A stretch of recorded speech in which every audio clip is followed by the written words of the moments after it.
You'll be fine going to the hospital alone, right? I swear I'll send you straight to hell. My name is Lisa, and I'm currently 9 months pregnant. It's my first time giving birth, so while I'm filled with anxiety, I feel truly blessed about welcoming a new member into our family. My husband, David, is a white-collar worker and has weekends off. However, he doesn't offer much support around the house or help with shopping.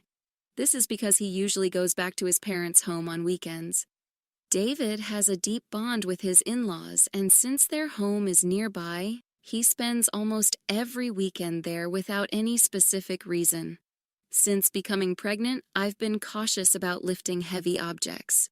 For instance, when buying heavy items like rice, understanding friends often help out. My daily routine starts by waking up early, preparing breakfast for David, and seeing him off to work. Afterward, I do the cleaning and laundry and then head out for any necessary shopping. Once I return home, I start prepping for dinner. Only after finishing these tasks can I finally have some relaxation time. Since taking maternity leave, I've taken up a new hobby, blogging. Every day, I write a diary accompanied by photos I take, such as meals, the blue sky, flowers blooming in the garden, and more. Many friends and acquaintances leave comments, and these moments of journaling have become small daily joys for me. One evening, as I was preparing dinner, my husband returned home as usual. He carelessly placed his bag and jacket on the sofa, and I tidied them up, hanging them on a coat hanger. "Welcome back," I said, responding curtly. He headed straight for the bathroom. 3 years have passed since we got married, and there has been little kindness or consideration from him. I occasionally wonder if this is truly what a marital relationship should be like, but I've resigned myself to it. When David returned in his pajamas, I handed him a drink. "Where's the beer?" he asked, glancing at the bar. "Sorry, I forgot to buy it today. I'll get some tomorrow." "Seriously, go to the convenience store now." His demeanor changed immediately, and he spoke with evident anger. I was irritated. Why was he asking his pregnant wife to do this? "If you want it so badly, why don't you go get it yourself? It's hard for me to move around with this big belly." At that moment, he became even angrier and started shouting, "You're the one who forgot to buy it. It's your job to fix that mistake. Just because you're pregnant doesn't mean you get special treatment. My mother always said it's important to keep moving for the sake of health." Knowing that he doesn't calm down easily when he's angry, I reluctantly decided to go to the convenience store. Once I arrived, I bumped into Sarah, a neighbor. "Oh, Sarah, good evening." "Good evening, Lisa. Did you forget to buy something too?" "I ran out of sauce as I came here." Sarah's cheerful voice slightly lifted my spirits. "My husband really wanted beer and he told me to buy it. Why didn't he just go himself?" That's what I said, but it didn't get through to him. "It sounds like you're having a tough time, Lisa." After walking together for a bit, Sarah and I parted ways at a crossroad. When I returned home, David was lounging on the sofa, watching TV, having not even cleaned up after dinner. "Why did it take you so long? What were you doing, lollygagging around for? Give me the beer." David's disgruntled voice and his insensitive remarks made my heart ache. However, I handed him the beer without a word and began cleaning up after the meal. How could he say such things to me, especially when I'm pregnant? I felt the urge to retort, but I didn't want another shouting match, so I remained silent. Afterward, I had my dinner, took a relaxing bath, and headed to the bedroom. The next morning, David acted as if nothing had happened. It seems he's the type to forget everything after a good night's sleep. However, I couldn't forget his words from the previous night, and I consciously ignored him. "Why are you making that face so early in the morning? Don't take it out on me. I'm heading to work now, so be a bit considerate. You know the importance of appreciation, right?" Due to what he said, I was filled with the urge to retort. That applies to you, doesn't it? But out of shock and disbelief, all I could do was sigh deeply and see him off. "Be careful, right? I want dinner tonight. See you." Without any explanation, David left in a hurry. After seeing him off, I took care of household chores and went shopping as usual. However, since David mentioned he wouldn't be having dinner, I decided to prepare something simple just for myself. Then, as I was about to start my meal alone in the evening, I heard David's unexpected return and rushed to the entrance. "I'm back. Thanks for your hard work," he said. "But you said you didn't need dinner today, right?" "Yeah, but my drinking party got cancelled. I'm hungry. You have something to eat, right?" "Well, I only prepared a meal for myself today," I replied. Upon hearing this, David's face contorted with anger. "Didn't you even consider the possibility I might come back? This is unbelievable," he said, moving to the dining table. Upon seeing the dinner I prepared, his mood worsened. "What do you call this, a meal? I seriously question if you're properly doing your duties as a housewife. Don't waste the money I'm working for." I quickly prepared something for myself. "Please don't get mad like this. Maybe you should learn proper cooking from my mom. Honestly, I've always found your cooking lacking."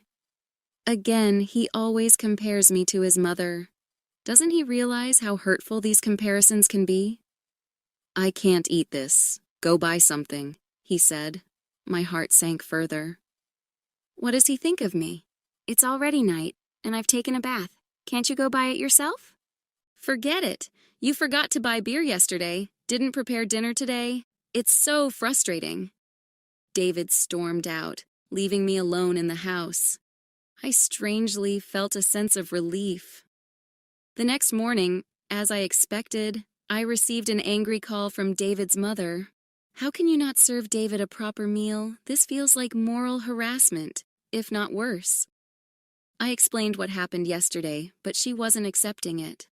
So I apologized and ended the call.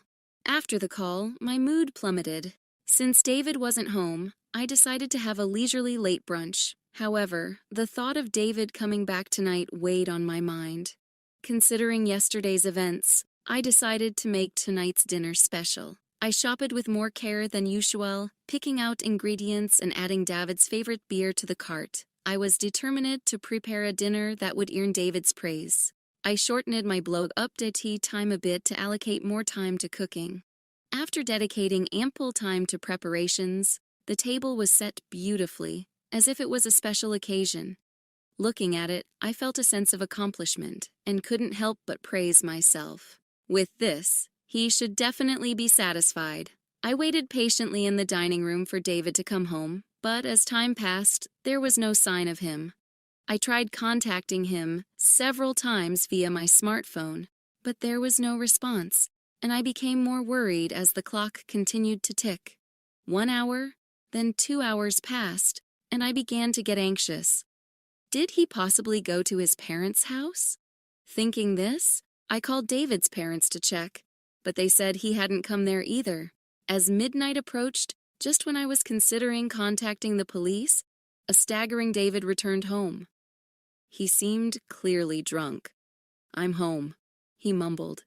I rushed to the entrance in concern and found David lying on the hallway floor.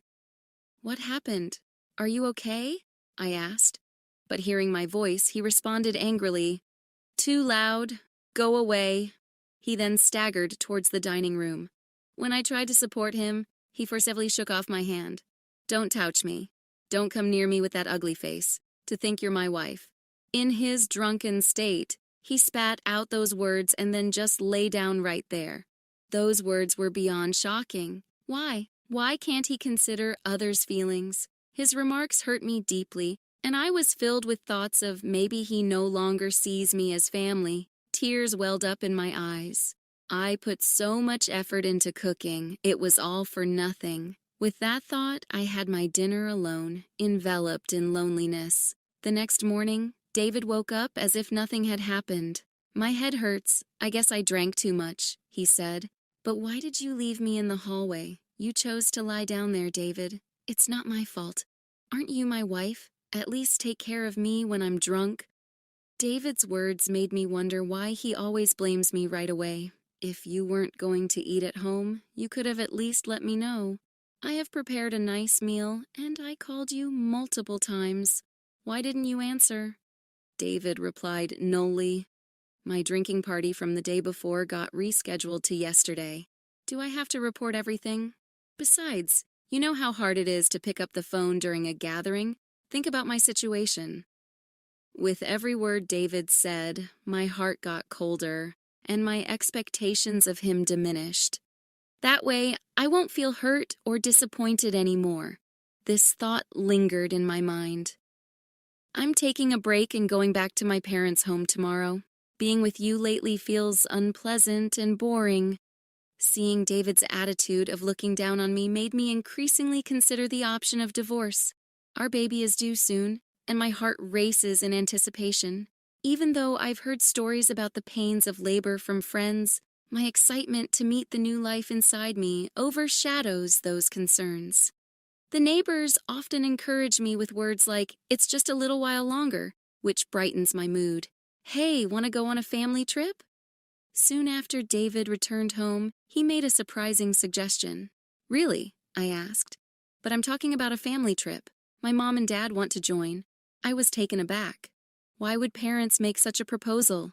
Tensions exist between me and David's parents. Whenever there's an issue concerning David, they tend to blame me, like the previous phone call incident. However, the sudden idea of a trip left me doubtful. "I'm about to give birth soon, and traveling a long distance might be a bit risky," I said. "How many times do I have to tell you? Just because you're pregnant doesn't mean you're sick. My parents are thoughtfully inviting us." "But what if something happens?" "It'll be fine. Everything's already decided. We'll go for 2 nights and 3 days next week." "Next week is my due date. That's a bit—" "Just do as you're told. Prepare for the trip. End of discussion," David said, expressing his opinion and then leaving the room. I'm in trouble now, I thought to myself. Then, the next day, I sought advice from a close friend and explained the situation. She was concerned and said, "That's a bit too much." While I was contemplating how to decline the offer, the day of the trip suddenly arrived. "Actually, I'm not feeling well today. I'm worried about the baby, so I'm going to rest at home." I tried to use that as an excuse, but David didn't seem convinced. "Anyway, you can just rest in the car and you'll be fine, right? Come on, bring a luggage. We're heading to my parents' house, so hurry up." As we headed to the car, I was worried and asked, "Is this really okay?" After loading our luggage into the car and sitting in the passenger seat, I felt warmth at my feet. Looking down, I noticed water spreading around them. "Oh my water broke," I immediately informed David. "David, I think my water just broke. Please take me to the hospital quickly." Taken aback by the situation, David exclaimed, "Are you serious?" "Yes, I'm serious. We need to go to the hospital now. The baby might be coming." While trying to clean up the water with a towel in the car, David suddenly opened the passenger door. "David, what are you doing? We need to go to the hospital. Get out. You're going to make a mess in the car." I was in complete shock. "What are you saying?" I said, "Get out. I need to clean the car." Then David forcefully pulled me out of the car. In this unbelievable situation, David said, "I can't believe this. We were supposed to be on a family trip. Just go to the hospital by yourself." I was too shocked to say anything as I called out to David, "Wait, how can you leave me here like this?" He drove away, leaving me behind. Feeling overwhelmed, I quickly dialed for an ambulance. When someone approached asking, "Lisa, are you okay?" It was Sarah, looking concerned. Sarah immediately recognized my predicament and arranged for a special taxi, comforting me throughout. Grateful for her kindness, tears streamed down my face. Soon after, I safely arrived at the hospital, thanks to Sarah's help. On the way, she held my hand and cheered me up, staying by my side until I was taken to my room. While being transferred, I made a silent vow. I will make him pay for this. Even as labor pains grew, Sarah kept holding my hand. Furthermore, she contacted my parents, who soon arrived at the hospital and looked deeply concerned. Sarah whispered to them, "There's something I want to discuss," then left the room. As the labor pains intensified, my smartphone vibrated from a corner of the room. "Who is it?" I asked, and my parents responded with David's name. They looked displeased, but I took the call anyway. As soon as I answered, I heard a panicky David, "Help me. However, I was in no state or mood to converse with him and promptly ended the call. Despite my parents turning off my phone, David continued to send messages. As labor intensified, I was finally moved to the delivery room. After enduring the pain for some time, I finally heard my baby's cries. Exhausted, I saw my parents and Sarah standing before me with warm smiles, relieved. I closed my eyes and rested. When I woke up after a few hours of sleep, I found myself lying in the hospital bed.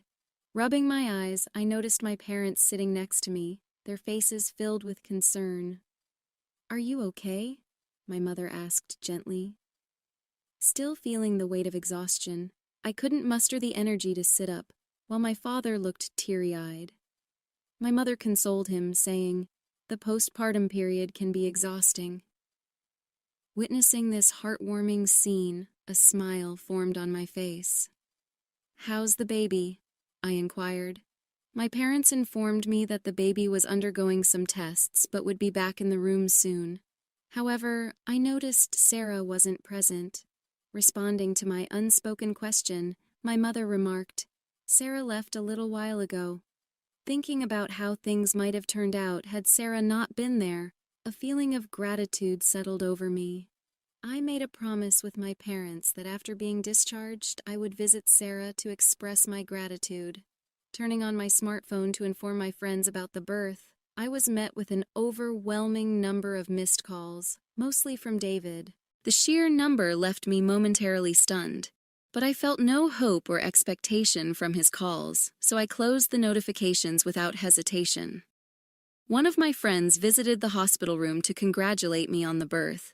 As she rejoiced and extended her genuine wishes, I opened up about the recent incidents with David. After hearing the story, she expressed both shock and anger, half-jokingly saying she'd like to punish him a bit, but she also emphasized that my health and rest were paramount. She chatted with me for a while and then left. My parents, already briefed by Sarah about the whole episode, asked, "What are you planning to do next?"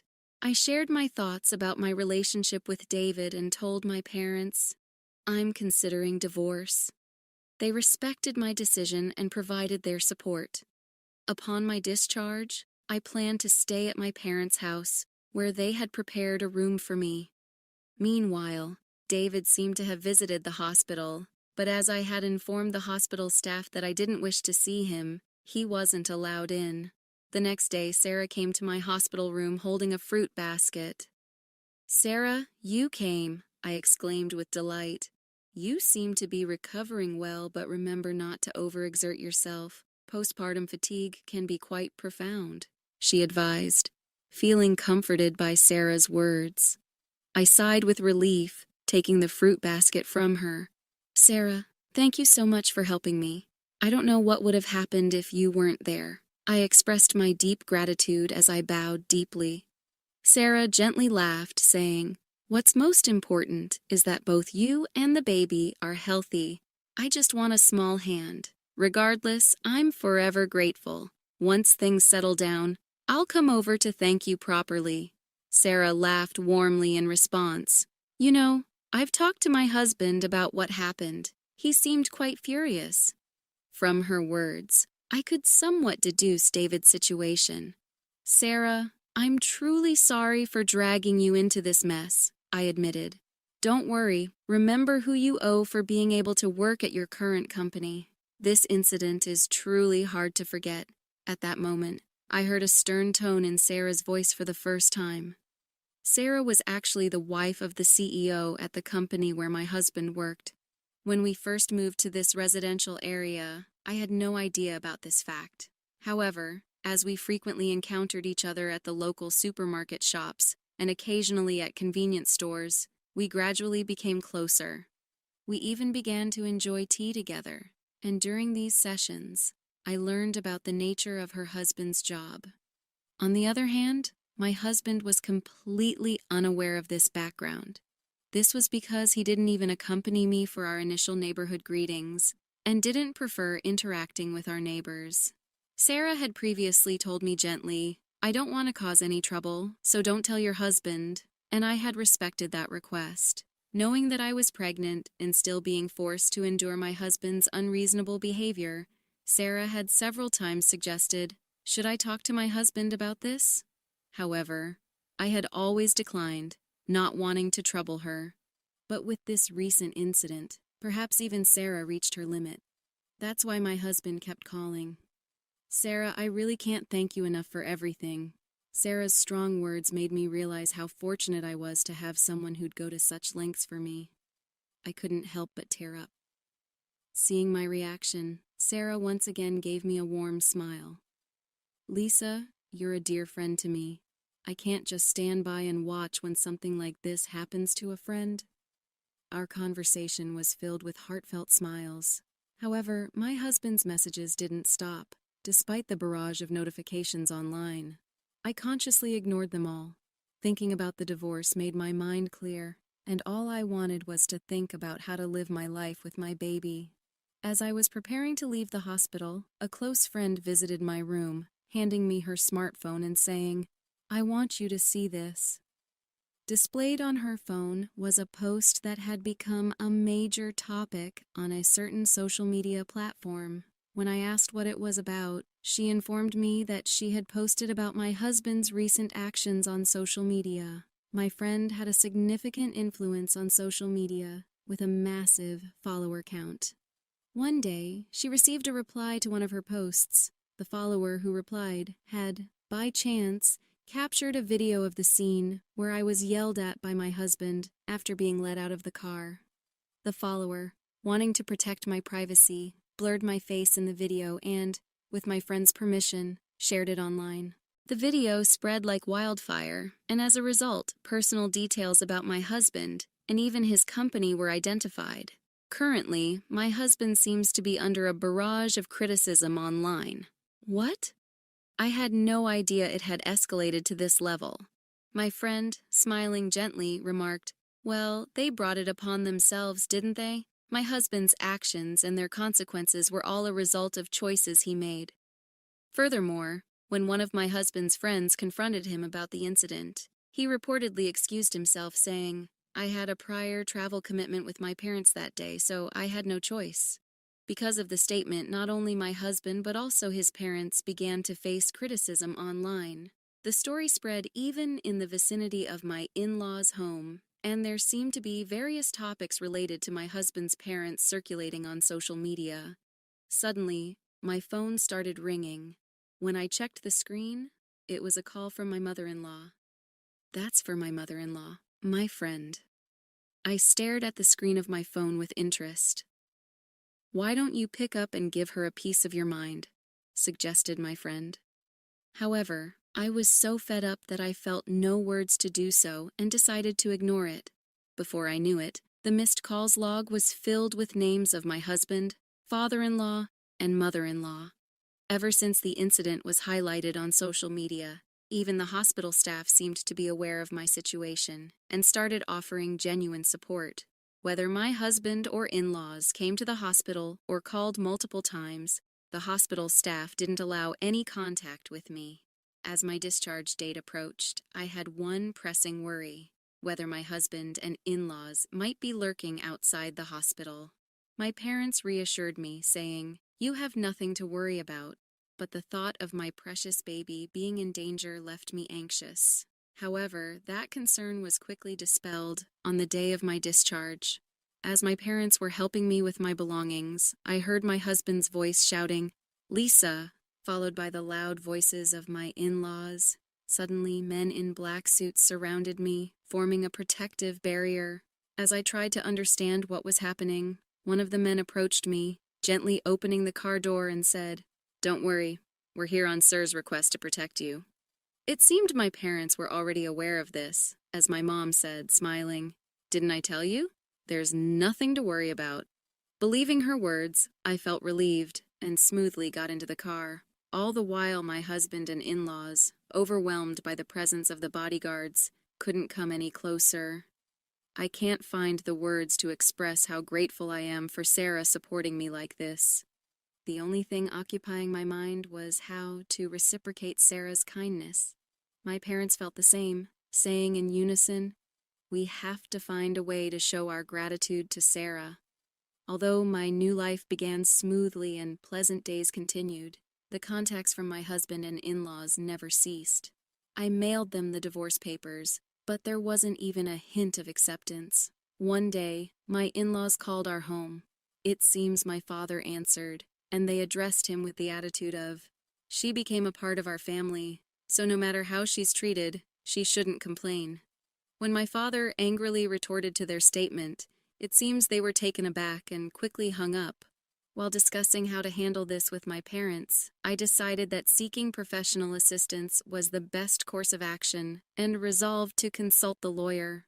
Coincidentally, my father was acquainted with a lawyer, and when we explained our situation, he graciously promised to help. I informed the lawyer about the video circulating on social media and detailed past events. When the lawyer reached out on our behalf, my husband was initially taken aback. However, over time, he became defiant. "We'll solve marital issues ourselves. We don't need a lawyer," he argued in a flustered tone. However, the lawyer calmly responded, "I'm acting upon Lisa's request. Any future communication should be directed to me. It's up to Lisa, my client, to decide whether or not she wants to involve a lawyer." My husband was at a loss for words. Though initially refusing to divorce, when mediation and the possibility of a court case were suggested, the word court seemed to shake him, and he reluctantly agreed to the divorce. "I have no interest in the child and have no intention of seeing them in the future, so I don't see why I should pay child support. As for property distribution, I did nothing wrong," he claimed irrationally. The lawyer calmly explained from a legal perspective, but my husband still seemed unconvinced. "In that case, it seems we'll meet in court," the lawyer suggested. My in-laws, who were listening nearby, appeared to panic and immediately agreed. When I was informed of this by the lawyer, I was shocked that I had ever married such a man. I had been communicating with Sarah since returning to my parents' home, and when I told her about the recent events, she playfully and gleefully suggested, "How about seizing your ex-husband's retirement pay? Garnishment is one way, right?" Feeling overwhelmed by Sarah's astuteness, a while later, I was contacted by the lawyer, who conveyed that my husband wished to apologize in person. Wanting a satisfactory conclusion, I agreed to converse over the phone under the supervision of the lawyer. The day of the scheduled call arrived. On that day, I was accompanied by my parents and the lawyer. From the other end of the line I heard, "Finally, you answer. Apologize now and I'll forgive you. So come back home. Let's be a couple again. The house is a mess. I might lose my job and everyone's looking at me coldly. All of this is your fault, so take responsibility." He continued to bombard me with accusations. Without being overwhelmed, I calmly chose how to react. When he said, "See, you can't even reply properly. Truly a woman with no redeeming qualities," I finally responded. "Just so you know, this conversation is being recorded. I'll keep it as evidence. Goodbye." Hearing this, my husband's voice revealed his shock. "Wait, you recorded it? That's not fair, right?" I was joking. "I'm sorry. I can't live without you. Let's start over. We truly loved each other, right? I promise I'll try harder from now on." After hearing those words, I immediately hung up the phone. With the recorded David in hand, I handed it to the lawyer and asked, "Can you utilize this audio as evidence?" Shaking his head in disbelief, the lawyer remarked, "He truly is an incorrigible man." My parents, feeling the same as me, have firmly decided to sever ties with him. Seeing his behavior filled them more with astonishment and disappointment than anger. At some point, I realized I was slightly enjoying this drama, clinging to the little devilish side of me that emerged. The divorce procedures with my husband concluded smoothly. Both the property distribution and child support agreements went forward without a hitch, and the turmoil began to subside. Due to the information Sarah shared with her husband, the president of my ex-husband's company, he was promptly disciplined. The president, known for his family-oriented values, believed that an employee who couldn't protect his family couldn't be trusted by the company. David lost his job, couldn't make housing loan payments, and returned to his parents' home. His reputation was tarnished by the viral video, and he struggled to find stable employment, barely making ends meet with short-term part-time jobs. Rumors spread about his parents, too, and according to reports from friends in the neighborhood, they seemed to live in perpetual unease. The cold societal judgment they faced, which exceeded my expectations, made me think that, surprisingly, this ostracization might be harder for them than any legal repercussions. With most matters settled and my health recovering, my parents, my baby, and I visited Sarah's home to express our gratitude. Both Sarah and her husband seemed genuinely happy and doted on my baby, making us feel warm and welcomed. After that, Sarah and my mother became close friends. Similarly, Sarah's husband and my father got along very well, and our families grew close. Furthermore, Sarah and her husband's son was around my age, and to everyone's surprise, our relationship began to develop in an unexpected direction. A few years later, the idea that I might actually become a part of Sarah's family was something no one could have ever predicted. Life truly is